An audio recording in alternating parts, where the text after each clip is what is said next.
Ang tatay ni Sangwoo, nang marinig ang malakas na kalabog mula sa pinto, ay agad na pumunta upang buksan, at laking gulat niya nang makita ang bodyguard ng Kinis Guildmaster na may taas na 8 talampakan na nakatayo sa harapan niya.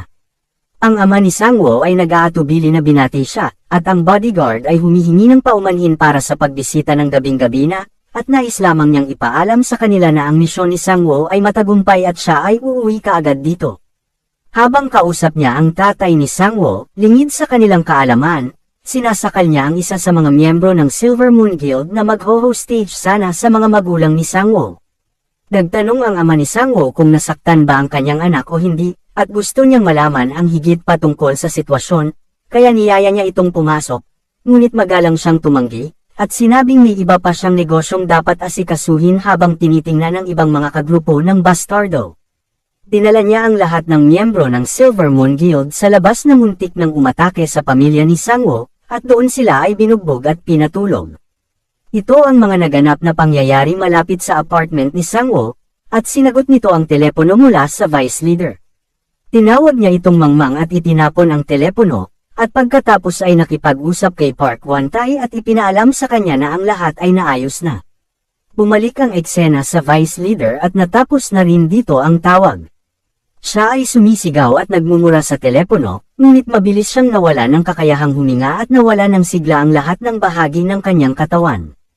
Nakikita siya ni Sangwoo na nagdurusa, at nang halos matuno na ang lahat ng kanyang kalamnan, hinawakan nito ang kanyang braso. Sinabihan ni Sangwoo ang vice leader na huwag nang muling magbanta sa sinuman sa mga taong malapit sa buhay niya, at binali nito ang kanyang 2 braso, dahilan upang mapasigaw siya sa matinding sakit sa kaunting hininga na naiwan sa kanya. Ang eksena ay lumipat pagkagabi sa ospital, kung saan ginagamot si Mr. Kang. Dinalaw siya ni Sangwoo na dumaan sa bintana, dahil lumagpas na siya sa pinapayagang oras para sa mga bisita. Nagulat si Mr. Kang nang makita siya, at sinabi sa kanya ang mga naunang pangyayari. Sa kabutihang palad, may ilang mga doktor sa ospital na kayang muling ayusin ang kanyang nabali na braso, na mas pinadali ang pagpapagaling ng ilang linggo lamang. Tinanong niya si Sangwoo kung ano ang nangyari sa bodega, at tinitiyak sa kanya ni Sangwoo na wag nang mag-alala at sinabi na na-manage na niya ang Silver Moon Guild. Pagkatapos ay nagtanong si Sangwoo kay Mr. Kang ng isang tanong, siya ay nagpatuloy sa pagtanong sa kanya kung dapat niyang muling suriin ang kanyang rank. Ipinaliwanag niya wala siyang pakialam tungkol sa pagkakaroon ng kapangyarihan o autoridad na kasama ang pagkakaroon ng rank bilang isang hunter, at tanging gusto lamang niya ay madagdagan ang kanyang mga estatistika upang kumita ng maraming pera, ngunit sa pagdaan sa insidente sa Silver Moon Guild, napagtanto niya na kailangan niyang pataasin ang kanyang ranggo para hindi na siya muling maliitin ng iba. Sumang-ayon si Mr. Kang at sa tingin niya ay magandang ideya ito at makakatulong din sa pagtatatag ng kanilang hunter agency, at ito rin ang pinakamahusay na paraan upang patunayan ang kanyang kakayahan bilang isang hunter. Alam niya sa kanyang sarili na ang pag-re-evaluate sa kanyang ranggo ay makakaakit ng maraming atensyon mula sa mga tao at sa mga sitwasyong katulad sa Silver Moon Guild na maaaring mangyari uli. Sandaling pinag-isipan ito ni Sangwoo, at sa huli, nakapagdesisyon na siya. Lumipat ang eksena sa Hunter Association kung saan nag-a-apply si Sangwoo para muling suriin ang kanyang hunter rank. Ang receptionist ay nagtanong kay Sangwoo ng maraming tanong, kabilang ang pagkumpirma ng kanyang pangalan at ang kanyang nagising na kakayahan. Pagkatapos ay tinanong si Sangwoo kung bakit siya nag-iisa, dahil kadalasan ang mga hunter na kukuha ng re-evaluation test ay magkakagrupo. Dito makikita natin ang isang flashback ni Mr. Kang sa ospital, kung saan ipinaliwanag niya na ang mga hunter ay makakapatay lamang ng halimaw na naaayon sa kanilang rank at sila ay nasa isang grupo. Halimbawa, kung may gustong makipaglaban sa isang C-class na halimaw, isang grupo ng mga hunter na C-class ang sasali para makipaglaban dito. Ipinapahayag ni Mr. Kang na kadalasang malakas ang mga halimaw kaysa sa isang hunter na ka-same rank nila, kung one-on-one fight ang pag-uusapan. Pero sa kaso ni Sangwoo, hindi nakakabahala sa kanya yun dahil sa kanyang kakayahan sa pag-clone. Natapos ang flashback, at sinabi ni Sangwoo na magiging maayos lang sa kanya ang pagkuha ng re-evaluation test ng mag-isa, na nagudyok sa receptionist na bumantong hininga at hindi makapaniwala. Ipinaalam ng receptionist kay Sangwoo na kailangan niyang pumatay ng halimaw na mas mataas ang ranggo kaysa sa kanya sa kasalukuyan, at bukod pa rito, kakailanganin niyang mangolekta ng ebidensya na natalo niya ito. Pero nagtanong ni Sang-woo kung maaari ba niyang laktawan ang evaluation test ng D, C at B rank sa kabuuan, at ang receptionist ay nagalit, sa pag-aakalang ginugulo lang siya, at sinabi na hindi magiging posible na gawin iyon.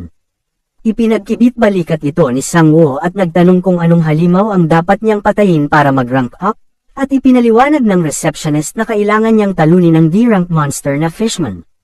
At ito ang halimaw na tinalo ni Sang-woo dati. Ang receptionist ay sapat na sa pagiging arogante ni Sang-woo, at iniisip niya na hindi magagawa ni Sang-woo ang anumang bagay sa kanyang walang kwentang kakayahan sa pag-clone.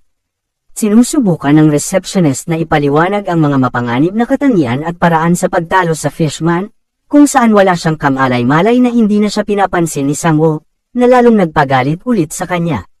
Nagpasalamat na lamang si Sang-woo sa kanya at umalis habang pinapanood siya ng receptionist. At iniisip sa kanyang isipan na siguradong babalik siyang umiiyak pagkatapos makita kung gaano kahirap talunin ang Fishman. Pero si Sang-woo ay nagpatuloy lamang at umupo sa isa sa mga nakalagay na sofa ng Hunter Association. Galit na nakatingin ang receptionist habang sinusuri ni Sang-woo ang kanyang telepono ng 2 oras habang nagko-coffee break. Sa huli ay tumayo na si Sang-woo at naglakad papunta sa front desk na ikanalito ng receptionist. Tinanong niya si Sang-woo kung gusto niyang kanselahin ang re-evaluation test, pero bago niya matapos ang kanyang mga salita, sinabi ni Sang-woo na nakahuli na siya. Ipinaliwanag ni Sang-woo na tinalo niya ang Fishman at mayroon siyang ebidensya upang masuportahan ito, na nagpagulat sa receptionist sa hindi makapaniwala. Ang susunod na panel ay nagpapakita sa isa sa mga clone ni Sang-woo na pumatay ng isang Fishman ng mabilis. Bumalik ang eksena sa pagtatanong ng receptionist kay Sang-woo, na hindi naniniwala sa kanya, at nakitang hindi siya lumabas ng gusali kanina. Iniling sa kanya ni Sang-woo na suriin muna ang mga record at sigurado siyang nagpadala ng mensahe ng kumpirmasyon ang team mula sa hunting grounds. Ang receptionist ay nag-aatubili at sinuri ang mga record, at sa kanyang pagkabigla, nakita niya na hindi lang siya nagtagumpay sa paghuli sa Fishman, kundi matagumpay na nakahuli ng 5 nito sa kanila. Nataranta ang receptionist kaya tumawag siya sa guard station ng hunting grounds para kumpirmahin kung totoo talaga ito. Kinumpirma ito ng mga personnel na nakatalaga sa hunting grounds at sinasabi na may record din na ginawa sila rito. Ang receptionist, nang marinig ito, ay nagsimulang tumulo ang sipon para sa ilang kadahilanan, at sa kanyang isip, sinubukan niyang bigyang katwiran ang sitwasyon at naniniwala na maaaring may pagkakamali sa sistema o nasuhulan ni Sang-woo ang mga gwardya. Ginambala ni Sang-woo ang kanyang pagkatulala, at ang receptionist ay nag-aatubili at itinaas ang kanyang ranggo. Nag-aalinlangan siyang binati si Sang-woo sa pag-promote sa kanya sa D-rank, at sinabi niya sa kanyang sarili na kailangan niyang isumbong siya kaagad pagkatapos niyang umalis. Nagpasalamat si Sang-woo sa kanya, pero bago siya umalis, tinanong niya muna ito ng isa pang tanong. Tinanong niya ito kung maaari ba siyang magparehistro ulit upang ma-promote din sa C-rank, at ang receptionist ay nagulat na naman at hindi makapaniwala. Biglang lumipat ang eksena kay Kim, kung saan sa isang flashback pagkatapos ng insidente sa Silver Moon Guild ay humingi siya ng tawad kay Sang-woo, na sinabi sa kanya kung bakit sila umatake sa agency ni Mr. Kang. Ipinaliwanag niya na ninakaw niya ang kanilang mga jewel crystal mula sa hunting grounds, at pinagbintangan ng Silver Moon Guild si Sang-woo. Sa nakakatakot na tingin sa kanyang mga mata, nagsimulang lumapit si Sang-woo sa kanya. At si Kim, nang makita ang mga mata ni Sang-woo, ay natakot at natataranta sa kanyang sarili pagkatapos makita kung gaano kadelikado si Sang-woo. Ngunit bago pa siya makapagsalita, sinabi ni Sang-woo na hindi niya kasalanan. Tinitiyak sa kanya na huwag mag-alala at sinabi na ang problemang ito ay sa pagitan ng Silver Moon Guild at sa kanyang sarili lamang at hindi niya kailangang humingi ng tawad. Sinabi ni Sang-woo na hindi niya alam kung ano ang ginawa ng Silver Moon at Hisang Guild kay Kim, at hindi siya huhusgahan sa kanyang mga aksyon. At pagkatapos nito, lumipat ang eksena kay Kim sa isang kalye na may dalang bag ng mga jewel crystal, habang patungo siya sa isang hindi kilalang lugar. Ang eksena ay bumalik sa Hunter Association kung saan ang iba pang mga hunter ay tumingin at hindi makapaniwala sa kung ano ang nangyayari. Naipasa ni Sang-woo ang evaluation test ng rank C at D ng mabilis. Sinabi ni Sang-woo na sapat na muna ito ngayong araw, at umalis na siya. Ang receptionist dati ay nakikitang nakikipag-usap sa kanyang katrabaho, na sinasabi sa kanya na si Sang-woo ang taong nag-overlapong sa entrance permit ng hunting grounds, at siya ang taong sabik na ikwento ng doktor sa kanilang lahat, kung saan ang doktor ang nagsuri sa kakayahan ni Sang-woo dati. Sinabi rin niya na ang pag-rank up sa A-rank hanggang sa B-rank ng isang araw ay napaka-imposibleng bagay, at ang Hunter Web ay tiyak na mababaliw dito. Lumipas ang isang linggo, at maraming bagay ang nagbago para kay Sang-woo.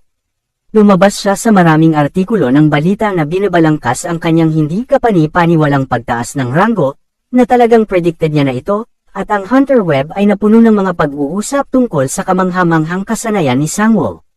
Napatulala si Sang-woo nang makitang nagdeposito ang Chinese Guild ng 5 bilyong won o humigit kumulang 3 milyong dolyar sa kanyang account.